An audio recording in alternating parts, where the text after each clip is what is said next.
फिर से स्टार्ट करते हैं एक ऐसा क्वेश्चन जहाँ पे आपको बताना है कि ट्रांजैक्शन से रेशियो की वैल्यू बढ़ेगी, घटेगी या कोई चेंज नहीं होगा। Let's take question number 128, page number 3.159। 128 3.159 from the book D.K. Goyal. चलिए शुरुआत करते हैं। Quick ratio of the company is 1:1। अरे वाह, दोनों की वैल्यू सेम है। Quick ratio equal to 1:1। assumed values of quick assets and current liabilities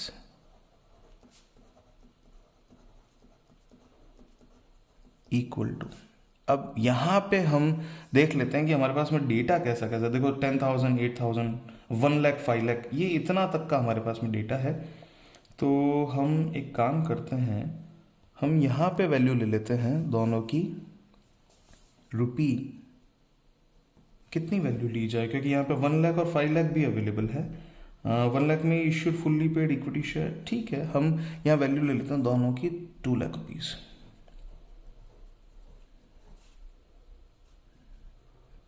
each, ठीक है। दोनों की वैल्यू 2 लाख है, क्योंकि यहाँ जो ट्रांजेक्शन है उस ट्रांजेक्शन का इम्पैक्ट कितना आएगा और सॉल्यूशन कैसे निकाला जाएगा वो हमको देखना है। अब आए नंबर 1 सॉल्व करते हैं। Paid insurance premium in advance 10,000, payment of advance insurance premium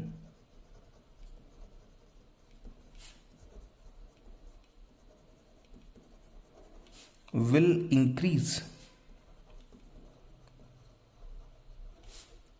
prepaid expenses and decrease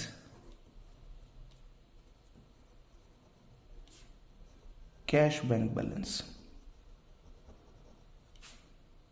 ठीक है, होगा तो ये पहली बात तो ये है कि प्रीपेड इंश्योरेंस का पेमेंट करने से होगा क्या, बेसिक लेवल क्या होगा, ये होगा। And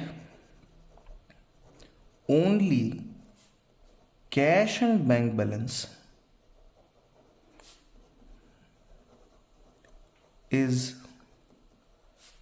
a part of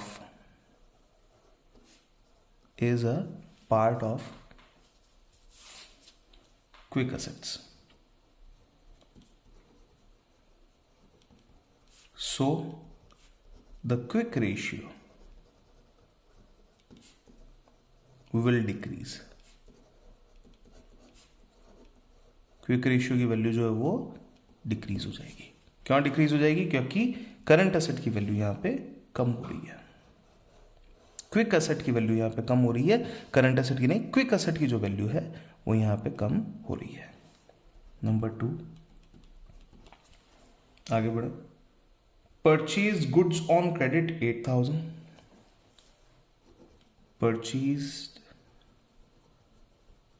goods on credit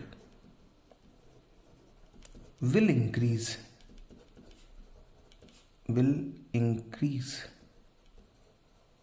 inventories।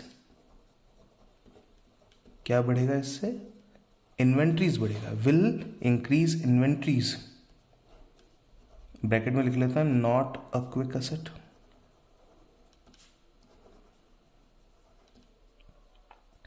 And will also increase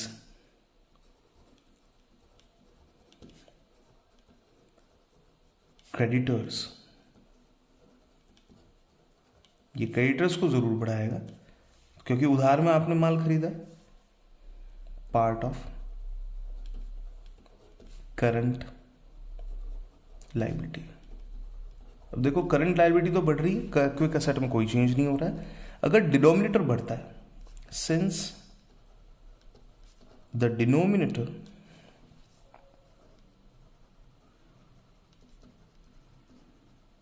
of the formula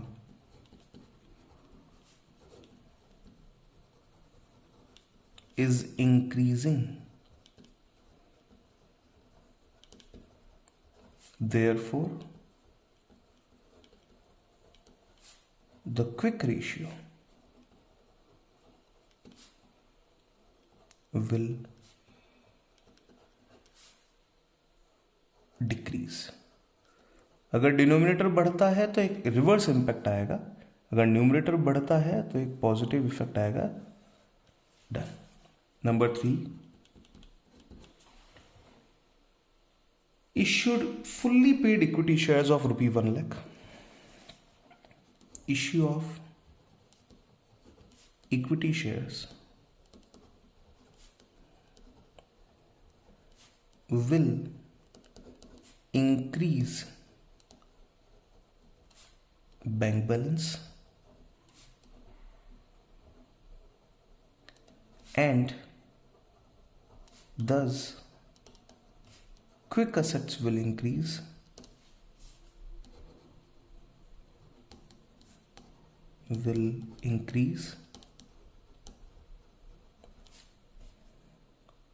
So the quick ratio will also increase.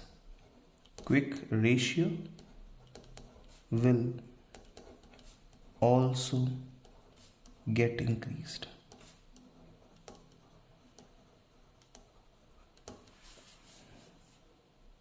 Underline कर लीजिए. Number 4,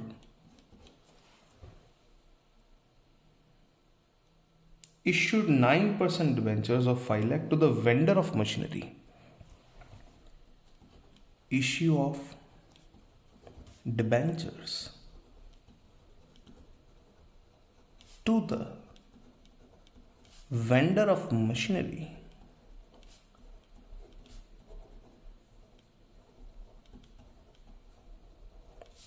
will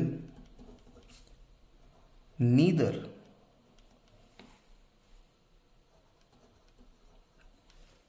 affect quick assets, nor current liabilities. Thus, the quick ratio will remain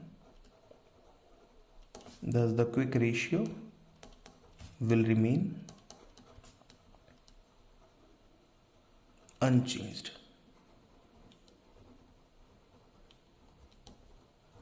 full stop. Quick ratio जो है वो unchange रहेगा.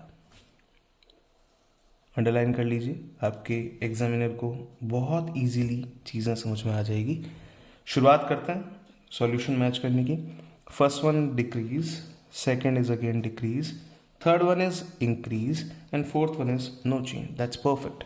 तो हमारा जो है कंप्लीट सॉल्यूशन यहाँ पे आ गया है और वीडियो काफ़ी कंप्लीट है, बहुत अच्छे तरीके से समझ में आ रही है. इलस्ट्रेटिव वीडियो है, कैसे आपको एग्जाम में लिखना है. अगर आपको लगता है कि ये वीडियो किसी और बच्चे के काम आ सकती है, प्लीज़ शेयर द वीडियो और हर एक बच्चे को आगे बढ़ने में मदद करें. Thank you so much.